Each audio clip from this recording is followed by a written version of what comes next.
So we already installed AWS CLI in our previous lecture. We're going to configure it with our access key and secret key. So our AWS version install is 2.4 right now. Let's go ahead and configure it. So I'm going to type in AWS configure command and I'll give the name of this profile as TGG. Now this profile will ask for the access key. So we're just going to enter access key. We also need the secret key, so I'm going to enter that.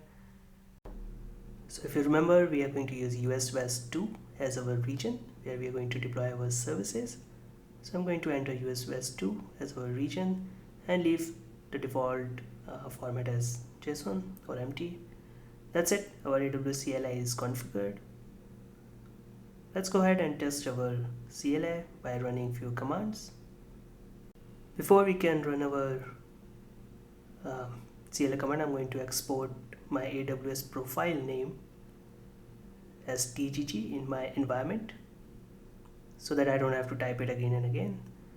And then I can type .env command to see if my AWS profile is set. Yes, we can see that. And we also have the config file path set in our environment.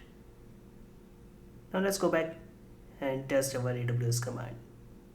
So I can list down my S3 buckets, for example, using AWS S3 ls command, and I'm able to see all my S3 buckets. That means my connection has been established and my keys are working. Next, I can also check my EC2 instances. I can describe all those instances.